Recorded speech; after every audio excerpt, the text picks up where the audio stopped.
안녕하십니까. 로마서 4강 두 번째 타임입니다. 그 앞에서는 5장 1절에서 11절까지 예수 그리스도를 믿고 의롭다 하심을 얻은 후에 누리게 된 복이 화목과 즐거움이라고 했습니다. 이제 5장 12절부터 6장 23절까지는 은혜 아래 있게 된 복에 대해서 말씀하고 있습니다. 이건 다시 두 단락으로 나눠지는데요. 5장 12절에서 21절까지는 전에는 제가 왕노릇했지만 이제는 은혜가 왕노릇한다라는 내용을 이야기합니다. 그러면서 나머지 6장 내용은 그 앞에 은혜가 왕노릇하는 것에 대한 부연 설명인데요.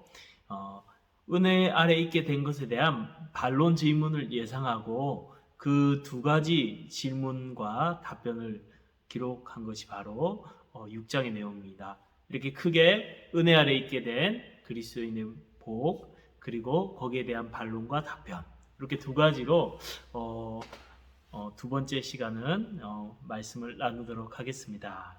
자, 먼저 죄가 왕노릇했지만 이제 은혜가 왕노릇하는 은혜 아래 있게 된 그리스도인의 복에 대해서 먼저 5장 12절에서 21절까지 이야기하는데요. 자, 12절 말씀을 같이 읽겠습니다. 그러므로 한 사람으로 말미암아 죄가 세상에 들어오고 죄로 말미암아 사망이 들어왔나니 이와 같이 모든 사람이 죄를 지었으므로 사망이 모든 사람에게 이르렀느니라. 먼저 은혜 아래 있기 전 상태를 먼저 설명하고 있습니다. 은혜 아래 있기 전에 어떠한 상태의 사람들이 있었나. 그래서 한 사람, 이 아담을 말하죠. 아담으로 말미암아 죄가 세상에 들어오고 사망이 들어왔다. 이와 같이 모든 사람도 아담같이 죄를 지어서 사망에 이르게 되었다라는 이야기로 죄와 사망 아래 있는 인간의 상황에 대해서 이야기하면서 5장 12절은 시작됩니다. 자, 여러분, 그렇다면 여기서 한 가지 모든 사람이 죄를 지었다라고 되는데, 그리고 모든 사람이 사망에 이르렀다고 했는데, 모든 사람이 죄를 지은 이유가 뭘까요? 죄 없이 깨끗하게 태어났는데 사람들 아담의 본을 따라서 사람들의 본을 따라서 환경을 따라서 죄를 지어서 죄인이 되었고 사망에 이르렀을까요? 아니면 죄인으로 아담으로 인해서 죄가 세상에 들어오고 모든 사람이 죄인으로 태어났기 때문에 죄를 짓고 사망에 이르게 되었을까요? 무엇일까요?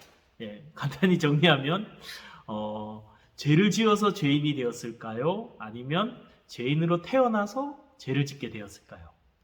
사람 어떤 것 같습니까?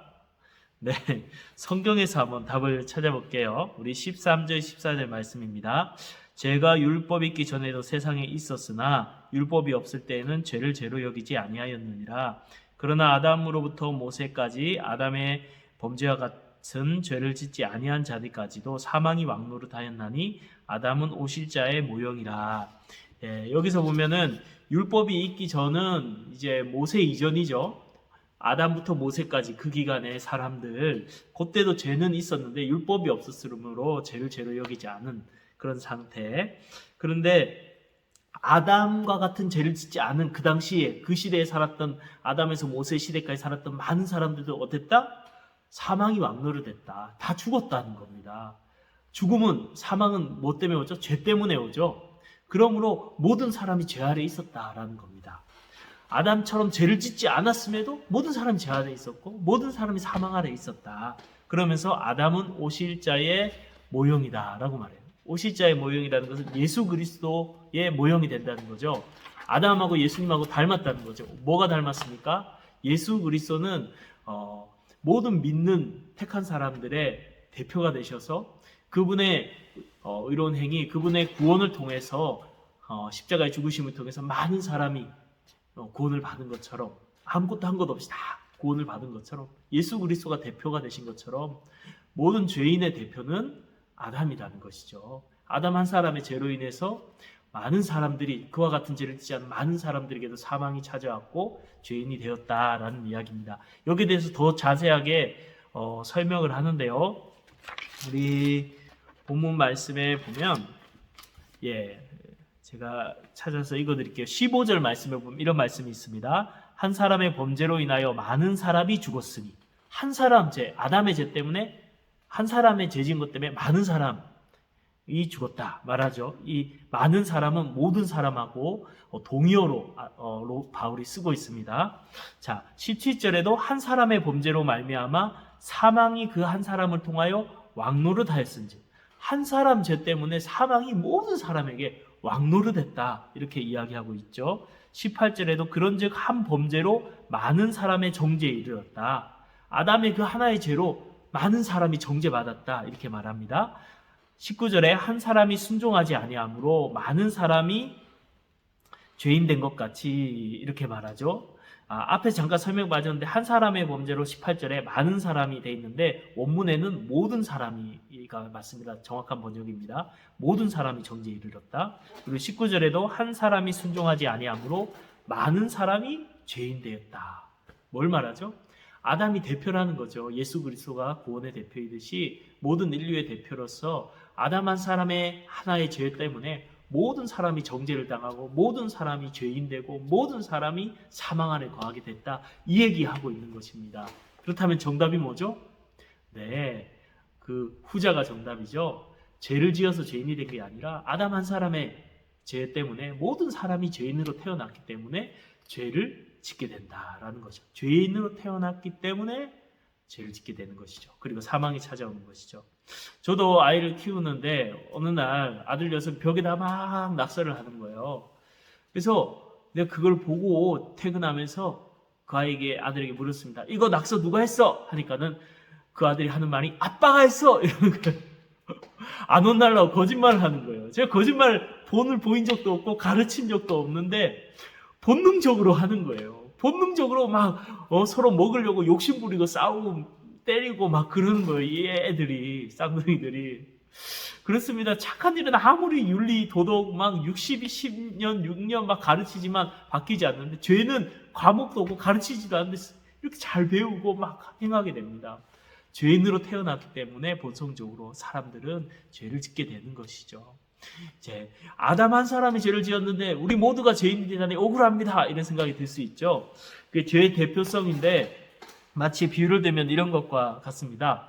한의전 축구를 해요. 한의전 축구하는데 2대2의 그 상황, 동점 상황에서 이게 1분 남은 그 상황에서 한국 선수가 골인을 딱 넣었어요. 그러면 온 동네가 이겼다, 골인! 내가 골인 넣은 게 아니고 그 대표 선수가 넣었는데 내가 넣은 것처럼 기뻐하고 우리가 이겼다고 기뻐합니다. 우리가 10슛 넣었나요? 아니죠. 우리가 한 거 아무것도 없는데 우리의 대표가 이겼기 때문에, 골이 넣었기 때문에 우리가 이기고 우리가 넣은 것처럼 기뻐합니다. 이 대표성의 원리죠. 나라와 나라가 그 조약을 맺습니다. 어떤 무역적으로도 맺고 또 군사적으로 뭐 정치적으로 조약을 맺습니다. 조약을 온 국민이 가서 사인하나요? 아니요. 대표, 대통령이 가서 사인하는데 효력은 온 국민에게 미치고 잘못 맺으면 온 국민이 힘든 일을 당하고 잘 맺으면 온 국민이 유익을 당하죠. 그게 대표성의 원리입니다. 아빠가 사업에서 부도나거나 보증을 잘못 써서 경제적인 어려움이 오면 아빠만 어렵나요? 아니, 온 가정이 다 힘들어지는 거죠. 그것이 대표성의 원리. 아담이 온 인류의 대표로서 하나님 앞에서 선악과를 따먹지 말 것 하나님 명령했어요. 과일 하나 따먹은 거 큰 죄 아니라 생각될 수 있지만 하나님의 왕되심을 인정하지 않고 하나님이 내 위에 계심을 인정하지 않고 내가 하나님 배려했던 아주 무서운 죄의 근원이라고 저번에 설명드렸습니다.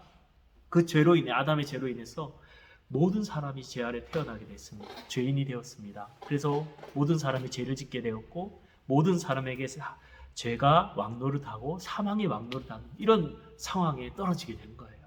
그게 예수 믿기 전에 우리의 모습이었고 우리의 영적인 위치였습니다. 그런데 여기에 놀라운 반전의 역사가 일어나요. 15절에서 17절 말씀에 나오는데 먼저 15절에서 16절 말씀이 있겠습니다. 그러나 이 은사는 그 범죄와 같이 아니하니 한 사람의 범죄를 인하여 많은 사람이 죽었은즉 더욱 하나님의 은혜와 또한 그리스도 예수 또 한 사람 예수 그리스도의 은혜로 말미암은 선물은 많은 사람에게 넘쳤느니라. 또 이 선물은 범죄한 한 사람으로 말미암은 것 같이 아니하니 심판은 한 사람으로 말미암아 정죄에 이르렀으나 은사는 많은 범죄로 말미암아 의롭다 하심에 이름이니라. 굉장히 어렵죠. 이 상황을 바꾸기 위해서 하나님이 주신 그 은사가 나타났습니다.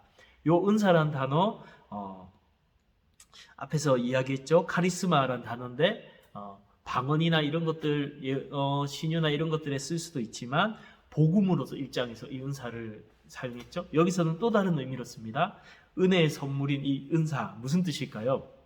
본문 안에서 보니까 15절에 하나님의 은혜와 그리스도 예수 또 한 사람 예수 그리스도의 은혜로 말미암은 선물, 요게 은사입니다. 자, 그러면서 그 16절에 받아서 이 선물은 하면서 이야기합니다. 이 선물 때문에 모든 게 바뀌게 되죠. 범죄한 한 사람 아담 때문에 말미암은 것 같지 않다.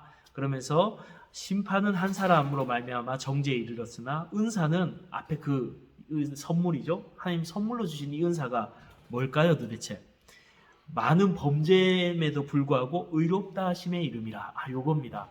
의롭다 하심을 이르게 하는 겁니다. 즉 하나님이 주시는 의라는 것이죠. 그래서 17절에 가면은 이것에 대해서 은혜와 의의 선물이란 표현으로 이 선물이 의라는 것을 밝히고 있습니다.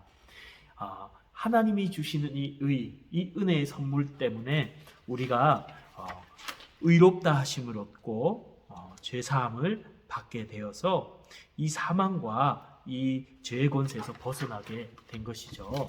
자, 계속해서 17절, 18절에서 더 구체적으로 설명합니다. 19절까지, 17절에 19절까지 말씀 보겠습니다. 6장이죠. 6장 17절에 19절입니다. 한 사람의 범죄로 말미암아 사망이 그 한 사람을 통하여 왕노릇하였은즉 더욱 은혜와 의의 선물을 넘치게 받은 자들은 한 분 그리스도 예수를 통하여 생명 안에서 왕노릇하리라. 그런즉 한 범죄로 많은 사람이 정죄에 이른 것 같이 한 의로운 행위로 말미암아 많은 사람이 의롭다 하심을 받아 생명에 이르렀느니라. 한 사람이 순종하지 아니함으로 많은 사람이 죄인된 것 같이 한 사람의 순종함으로 많은 사람이 의인되리라. 그렇죠? 한 사람 범죄, 아담의 범죄로 많은 사람, 모든 사람이 죄 가운데 있었지만 이 의와 은혜의 선물, 의롭게 하시는 이 선물, 그리스도를 통해서 생명 안에서 왕노릇하게 한다 합니다. 자, 한 사람의 범죄로 정죄에 이르렀고 한 사람의 순종하지 않음으로 많은 사람이 죄인된 것 같이 그 아담과 예수 그리스도를 비교하고 있죠. 한 의로운 행위, 이건 예수님의 의로운 행위. 19절에 한 사람의 순종하심, 이 예수님의 순종하심, 한 의로운 행위와 한 사람의 순종하심 같은 의미를 말합니다. 이 하나의 의로운 행위가 뭘까요? 어떤 학자들은 율법을 다 예수님이 우리 대신 지켰다, 계명들을 다 지켰다라는 걸 말하는데 그 해석은 좀 어려운 것 같습니다. 한 가지 의로운 행위, 그리고 그 행위는 한 사람의 순종, 예수 그리스도께서 순종하신 그 한 가지 의로운 행위가 뭘까요? 빌립보서 2장 8절에 보면 이렇게 말합니다. 죽기까지 복종하셨으니 곧 십자가에서 죽으심이라. 십자가에 죽으심이라. 예수님이 십자가에 죽으신 것을 복종, 순종이라고 말해요. 이것이 바로 예수님이 하신 순종이었고 하나의 의로운 행위였습니다. 예수님이 십자가에 죽으신 이 의로운 행위를 통해서 우리가 죄 사함을 받고 의인이 되는 은혜를, 의롭다 하심 얻는 은혜를 받게 된 것입니다. 자, 20절에서 21절 그 결과 우리가 이제 죄와 사망 아래 있던 우리가 한 사람 예수 그리스도의 의로운 행위, 아담의 그 한 가지 불의로 인해서 죄와 사망 아래 있게 되었지만 예수 그리스도의 하나의 의로운 행위 십자가의 죽으심을 통해서 우리는 이제 놀라운 변화가 일어나는데 20절, 21절입니다. 읽겠습니다. 율법이 들어온 것은 범죄를 더하게 하려 함이라. 죄가 더한 곳에는 은혜가 더욱 넘쳤나니 이는 죄가 사망 안에서 왕노릇한 것 같이 은혜도 또한 의로 말미암아 왕노릇하여 우리 주 예수 그리스도로 말미암아 영생에 이르게 하려 함이라. 그렇죠? 죄가 넘치는 율법이 있는 곳엔 범죄가 더 드러나고 죄가 더하게 되죠. 하지만 은혜가 임하게 되면 그 죄가 더한 것에 은혜가 더욱 넘쳐버려서 그 죄를 다 덮어버린다라는 것입니다. 그래서 죄가 사망 안에서 예전에는 왕노릇했는데 우리가 죄 아래 있었고 죄의 다스림을 받고 죄의 지배 아래 있었고 죄가 왕노릇했는데 사망이 왕노릇했는데 이제는 은혜가 왕노릇하고 생명이 왕노릇하고 그렇게 예수 그리스도의 의로 말미암아 그 주시는 십자가의 구속으로 말미암아 생명 안에서 우리가 왕노릇하게 됐다. 이렇게 이야기하고 있습니다. 영적 지위가 완전 달라져. 영적 국적이 달라진 겁니다. 영적인 신분과 위치가 달라진 겁니다. 죄 아래, 사망 아래 있던 우리가 은혜 아래, 생명 아래 거하게 되었다라는 것입니다. 이것이 변화된 성도의 놀라운 축복이고 지위고 위치입니다. 자, 죄가 많은 곳에 은혜는 더욱 넘칩니다. 율법은 우리를 정죄하고 우리 위에 죄를 막 쌓아놔서 짓누릅니다. 하지만 예수님을 믿고 나서 담대히 외칠 수 있습니다. 정죄하는 사탄과 그 죄 앞에서 맞아, 죄 없다고 나는 하지 않는다. 난 죄인이다. 나에게 수많은 죄가 있다. 셀 수도 없이 많은 죄가 있다. 하지만 나의 모든 죄를 그리스도께서 십자가에서 다 값을 지불하셨다. 그러니 나는 더 이상 정죄함이 없다. 그리스도의 은혜는 이 죄보다도 더 넘치고 넘친다 라고 외칠 수 있게 된 것이죠. 예수 그리스도의 이 은혜가 얼마나 큰지요. 죄보다 더 큽니다. 우리의 모든 죄값을 지불하고도 넘치는 것이 그리스도의 은혜입니다. 이 세상을 다 사고도 넘치는 것이 그리스도의 은혜입니다. 이 놀라고 넘치는 은혜, 골짜기가 깊으면 산이 높음 같이 하나님의 은혜는 더욱 풍성하여서 우리의 죄를 다 덮고도 남아서 우리는 모든 정죄에서 벗어나게 하고 그 은혜 아래서 살아가는 이 놀라운 축복을 우리에게 허락하였다라는 것입니다. 자, 그것이 바로 우리가 변화된 지위라는 것이죠. 전에는 율법 아래 우리가 있을 때는 마치 우박이 막 떨어지잖아요. 맞으면 죽을 수도 있고 다칠 수도 있는데 아주 튼튼한 집안에 들어가면 안전하듯이 율법의 정죄 아래 막 있던 우리가 이제는 예수 그리스도의 은혜 안에 들어간 것이죠. 도피성으로 들어간 겁니다. 더 이상 정죄함이 없고 생명을 얻고 은혜 안에 거하게 된 것이죠. 이것이 우리 변화된 위치이고 영적인 지위입니다. 자, 영적 국적이 바뀌었다고도 표현할 수가 있겠죠. 죄가 다스린 죄의 왕국, 사단의 나라에 있다가 은혜가 다스리는 왕국, 예수 그리스도께서 다스리는 하나님의 나라로 옮겨진 놀라운 변화의 역사인 것입니다. 북한에 있던 분들의 탈북자 이야기를 들으면 정말 비참합니다. 서로 감시하고 공개 처형해서 아이들을 지나가서 보게 하고 그렇게 위협적인 곳에 사람들은 살기 힘들어서 탈북을 시도하죠. 몽골이나 또 다른 나라를 통해서 탈북을 시도해서 우리나라에 들어오게 되고 한국 국적을 가지게 됩니다. 그러면은 이제 대한민국의 법적인 보호를 받을 수 있게 되는 것이죠. 완전히 북한에 있는 것과 한국에 있는 것 완전히 달라지는 것이죠. 그처럼 우리 영적인 위치가 달라졌습니다. 율법 아래, 죄 아래, 사망 아래 있던 우리가 그 모든 것에서 벗어나 하나님의 은혜 안에 거하게 되었습니다. 하나님의 은혜가 충만하게 넘치게 되었습니다. 이것이 우리가 누리게 된 영적인 위치죠. 자, 이것에 대해서 은혜 안에 거하게 된 우리의 변화된 삶, 그 은혜의 삶을 누리게 된 축복에 대해서 바울이 이렇게 이야기합니다. 그런데 바울은 이야기하다가 여기에 대해서 반론을 할 것을 예상하고 그 예상 질문을 던지고 거기에 대한 답변을 합니다. 그것이 6장이죠. 이 은혜 아래 있음에 대한 부연 설명이라고도 할 수 있습니다. 그러면서 이 반론을 6장에서 크게 두 가지 질문을 던지는데요. 이 질문이 첫 번째가 뭐냐면 1절에서 14절까지 은혜를 더하기 위하여 죄도 더 지어야 되겠냐? 이 질문이고 15절에서 23절까지는 은혜 안에 있으니 이제 마음껏 죄 지어도 되는 것 아니냐? 이 두 가지 반론에 대한 질문을 답을 하면 통해서 은혜 아래 거하는 복이 뭔지 더 자세하게 바울이 설명해 나갑니다. 자, 먼저 첫 번째 질문, 은혜 안에 더하기 위해서 은혜를 더하게 하기 위해서 죄도 더 지어야 되는 거 아니냐? 이 이야기 질문에 대해서 바울이 답하는 내용인데요. 1절에서 14절까지 말씀 먼저 1절 읽겠습니다. 그런즉 우리가 무슨 말을 하리요? 은혜를 더하게 하려고 죄에 거하겠느냐? 네, 20절에 죄가 더한 곳에 은혜가 넘쳤다 하니까 그럼 은혜가 더하려면 죄를 더 많이 지어야 되는 거 아니냐? 이런 궤변을 질문을 한다는 것이죠. 거기에 대해서 바울이 답변합니다.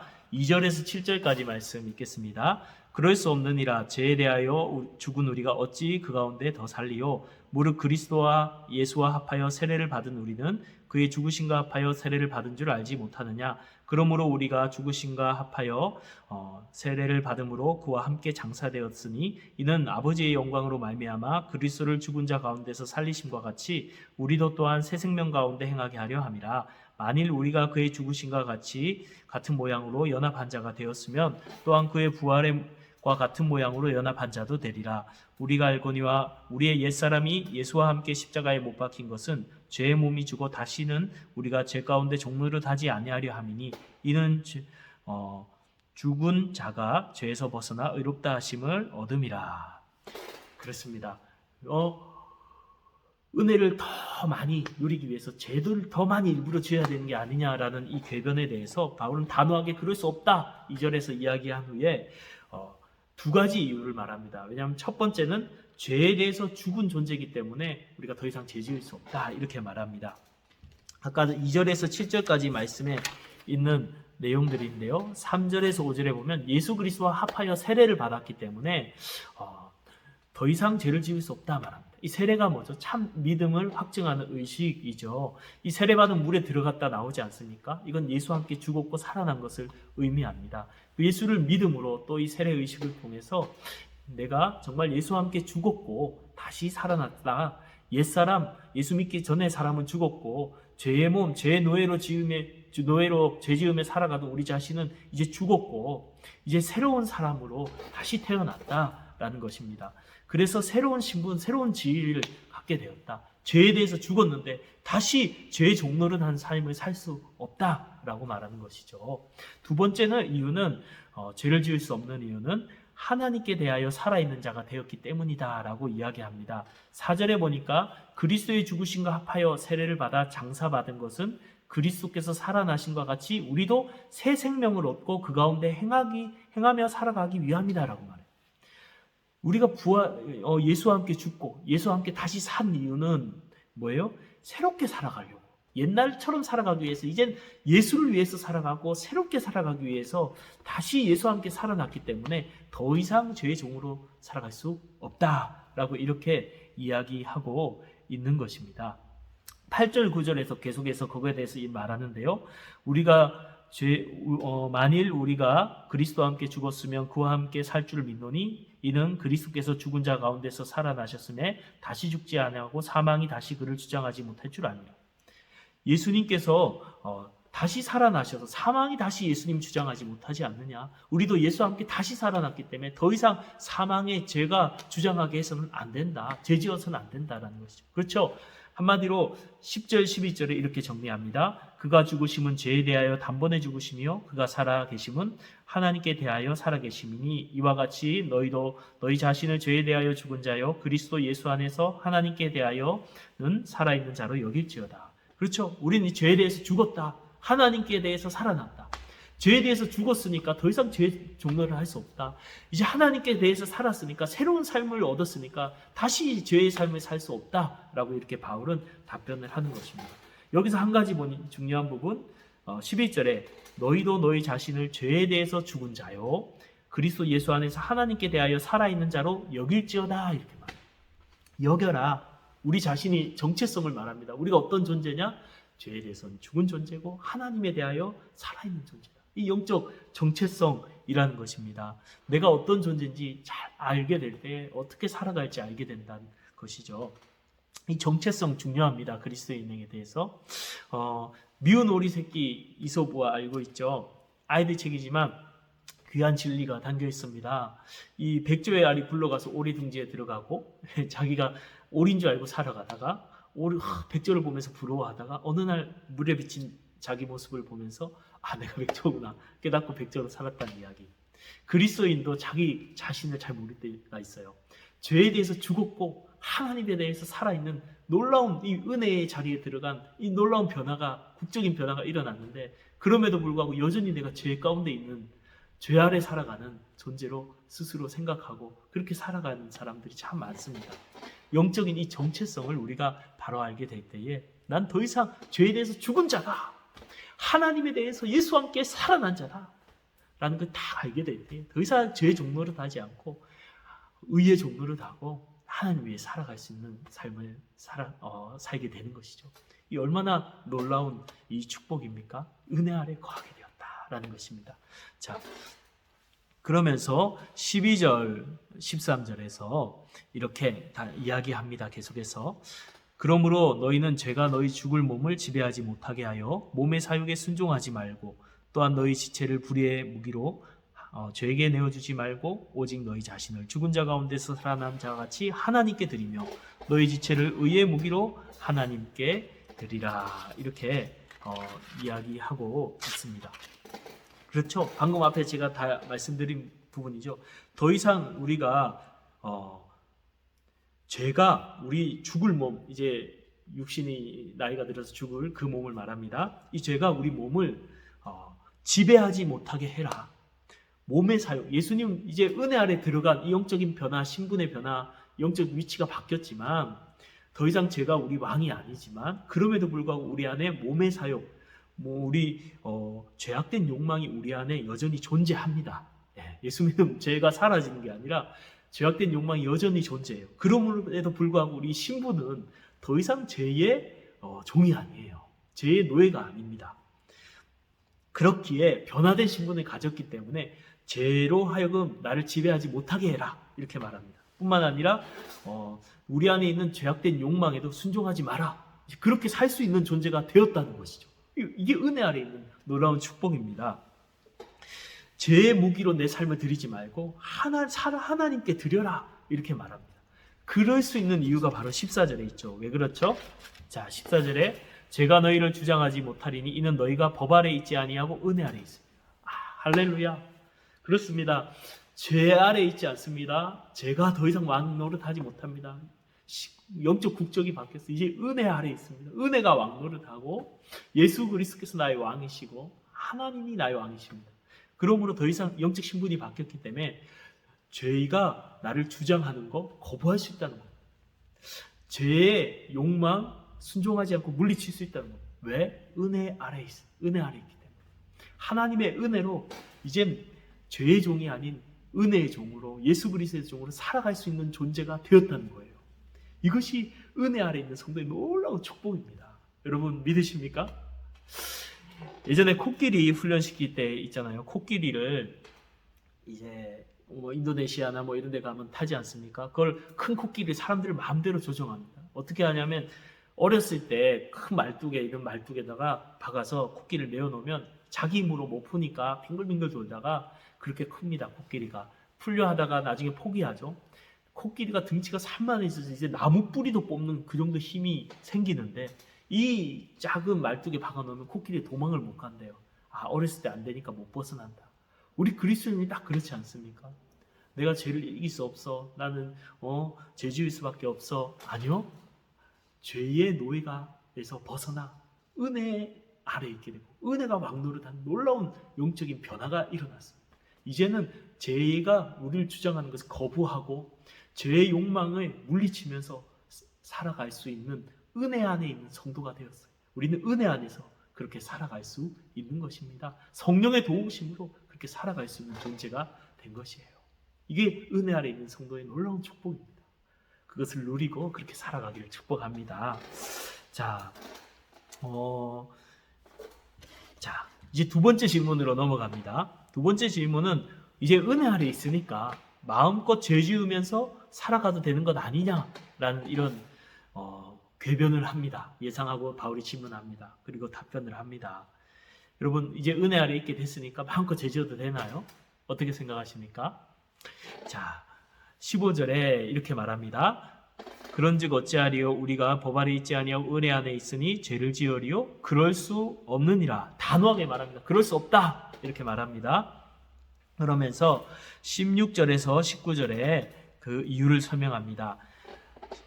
6장 16절 19절 너희 자신을 종으로 내주어 누구에게든지 순종하든지 그 순종함을 받는 자의 종이 되었는 줄 너희가 알지 못하느냐? 혹 죄의 종으로 사망에 이르고 혹은 순종의 종으로 의에 이르느니라.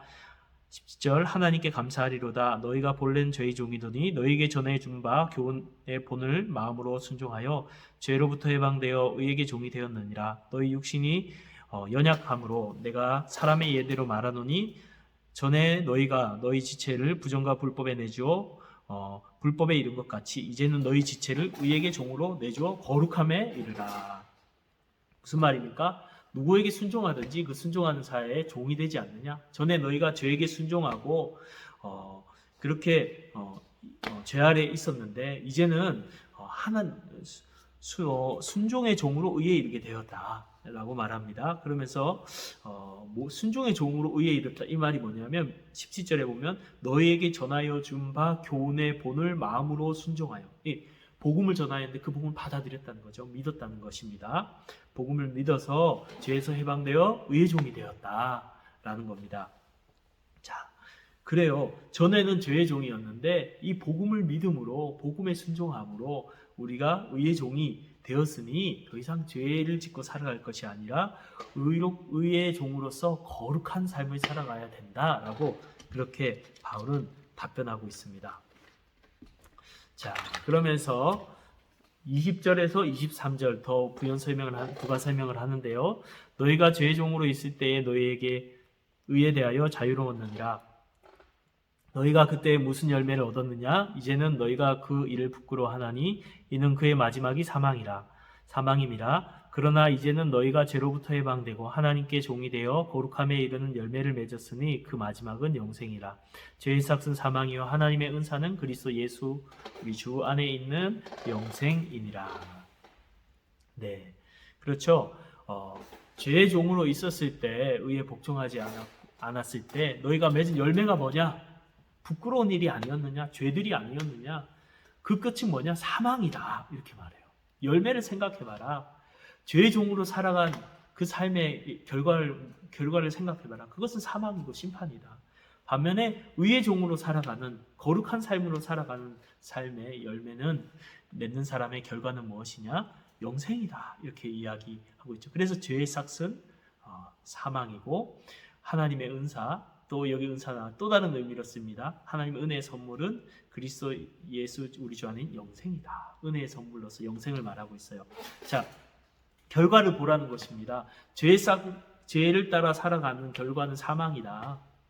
그리고 하나님의 종으로 거룩한 열매를 맺는 사람의 결과는 영생이다. 이렇게 이야기하면서 은혜 아래 있는 자가 죄의 열매를 맺으며 살아가면 어떻게 하겠느냐?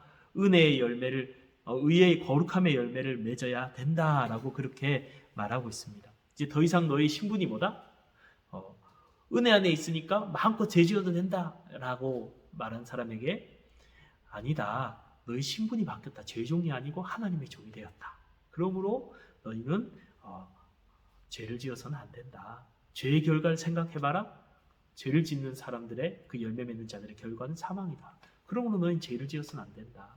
너희 신분이 바뀌었으니 하나님의 종이 되었으니 의의 열매, 거룩함의 열매를 맺어서 영생을 취하는 그런 복된 삶을 살아가야 된다라고 말합니다. 이게 행위 구원을 말하는 것이 아니고 그 열매, 참된 믿음의 열매 부분, 참된 구원의 확증인 열매 부분을 이야기하면서 이렇게 말하고 있습니다.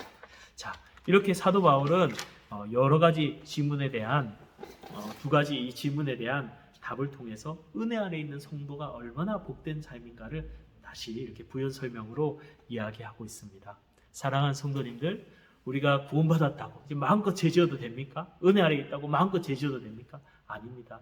이제서 죄에 대해서 죽었고 하나님에 대하여 살아있고 더 이상 죄의 종이 아니고 하나님의 종이 되었고 은혜 아래 있게 되었습니다.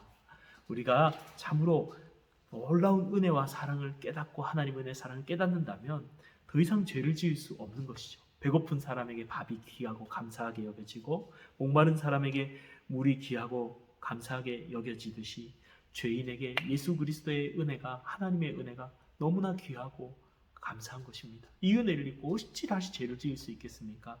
이 은혜를 받았다면 이제는 그 은혜에 합당한 삶으로 더 이상 죄의 종노릇 하지 않고 하나님의 의의 병기로서 의의 무기로서 하나님을 위해서 살아가는 그런 하나님의 백성들이 되시기를 주님의 이름으로 축복합니다. 수고하셨습니다.